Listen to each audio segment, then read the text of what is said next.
Terima kasih pemirsa Anda kembali bersama kami dalam segmen Kreatif bersama rekan saya juga Wiki Adrian. Ya betul, dan kali ini di Kreatif kami akan membahas mengenai kelola konten kreator bisnis lewat startup. Sudah tersambung melalui video conference. Ada Mbak Nesha Hans Dima, co-founder dan juga COO dari Slice Group. Gitu ya bacanya ya Mbak Nesha ya? Iya, Selamat pagi. iya. Selamat pagi. Udah Selamat join pagi. di Create Up pada pagi hari ini. Oke, Mbak Iya, Nesha, ini sama-sama. bicara mengenai pentingnya digital marketing dengan menggunakan jasa konten kreator, seberapa penting sih?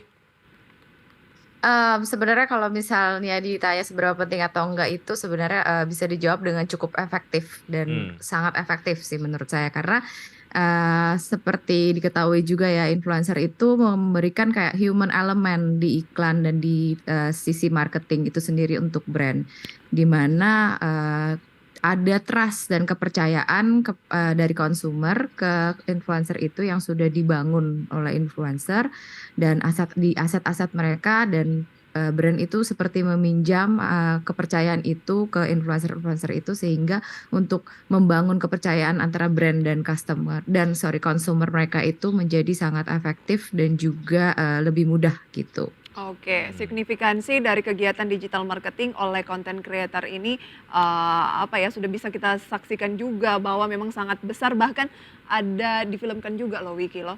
Nah, kira-kira kalau Betul. berbicara lebih jauh mengenai Slice Group ini, apa solusi yang ditawarkan? Jadi solusi kami tuh lebih ke platform ya. Kita ini lagi membuat teknologi dalam bentuk SaaS, di mana itu akan membantu para pelaku influencer marketing untuk memanage hubungan antara influencer-influencer dengan mereka gitu. Karena kan influencer itu kan juga banyak ya sisinya dan seginya dan tiara juga banyak gitu loh. Dan untuk memanage itu dan mengetahui yang mana yang efektif atau yang mana yang cocok untuk brand tertentu itu sehingga lebih mudah gitu. Solusi-solusi seperti itu yang kita offer sih di platform kita. Oke, kalau saya misalnya punya bisnis menggunakan jasa beberapa konten kreator gitu ya, ataupun mungkin influencer, saya pengen lihat efektivitas dari salah satu influencer itu gimana sih gitu ya, membandingkan satu Ya. sama lain, mengontrol dan sebagainya, itu lewat satu platform kurang lebih kayak gitu ya? Iya, betul sekali. Jadi daripada manual satu-satu gitu, jadi kita udah consolidate semua datanya dan juga datanya juga verified. Jadi di platform itu lebih mudah dan lebih efisien pekerjaannya Oke, gitu. data seperti apa sih yang bisa kita simak di sana? Datanya tuh banyak sih variasinya, Mbak. Jadi ada yang pasti analytics dari insights dari social media yang dipakai sama kreator, lalu bentuk format kontennya juga. Jadi per konten kita bisa lihat, per influencer kita bisa lihat, lalu kita bisa track juga gitu performance mereka sebelumnya seperti apa gitu. Jadi untuk menentukan memakai yang mana influencernya gitu kan, memilih influencer yang mana, lalu seperti apa dari sisi biaya dan komersialnya gitu juga. Jadi untuk lebih efisien dan karena kan kalau misalnya kita ngomong data itu kan sangat berguna ya untuk planning dan juga untuk evaluasi gitu. Oke, soal data ini yang penting ya terkait dengan efektivitas dari sebuah strategi gitu. Ini evaluasi untuk kedepannya akan ngapain gitu ya strateginya. Oke, kita masih ada satu segmen, kita lanjutkan usai jeda berikut ini dan pemirsa tetap bersama kami akan segera kembali. Ya, kami masih berbincang bersama Mbak Nesha Hans Dima, beliau adalah co-founder dan juga COO dari Slice Group.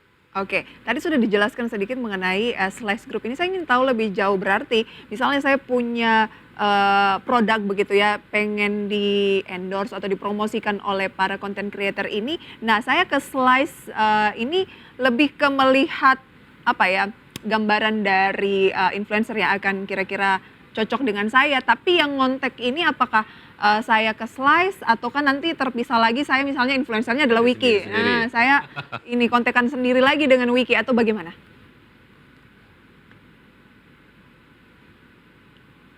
Halo? Halo Mbak Nesha. Apa dengar suara kami dari studio? Oke, nampaknya ada kendala komunikasi ya. Mbak Nesha? Halo. Iya. Tadi pertanyaannya terdengar tadi ya? kayaknya terputus, terdengar. Jadi ya saya jawab ya Mas sekarang. Jadi sebenarnya kalau misalnya fokus kita sih sebenarnya untuk building the platform itu untuk para pelaku pelaku influencer marketing ini. Jadi brand-brand SME selalu misalnya dari agency-agency mid-size juga gitu ya. Dan jadi komunikasi saat ini belum ada di dalam platform.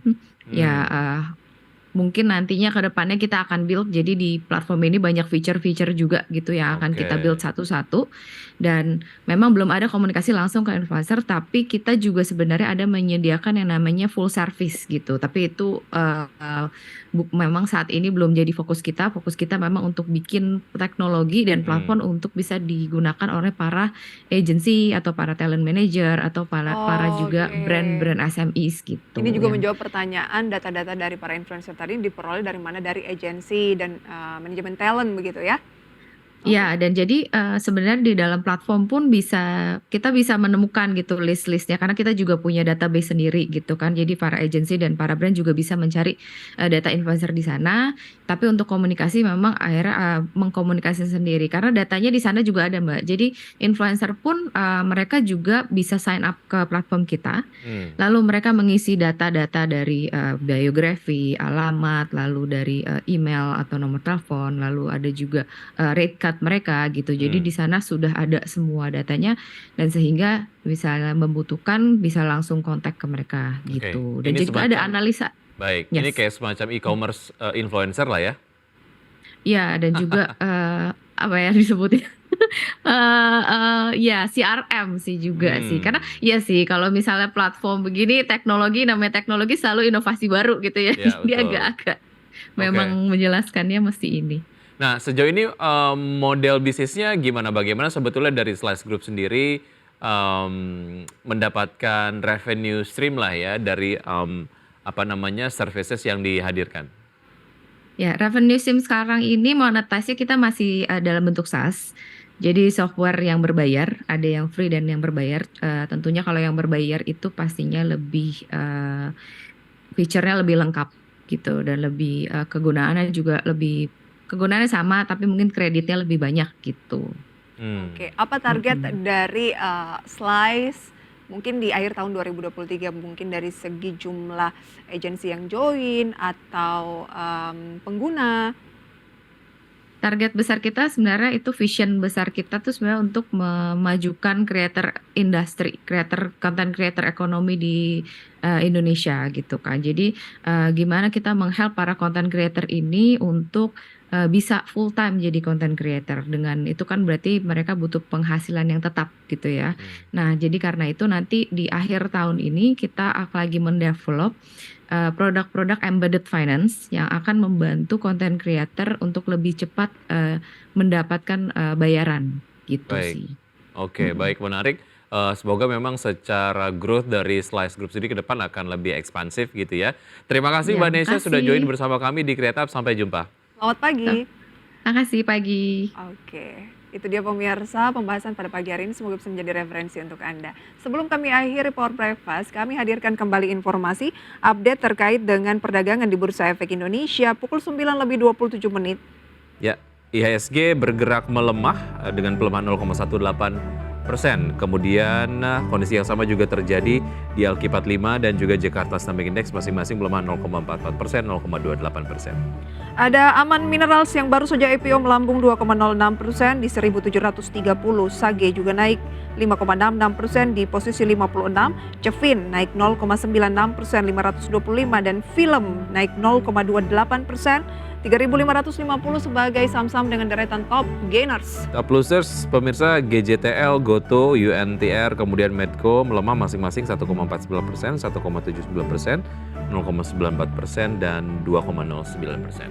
Dari pergerakan sektoral keuangan menguat 0,08%, teknologi, konsumer, primer, dan juga properti pemirsa mengalami pelemahan. Mayoritas sektoral justru berada di teritori negatif.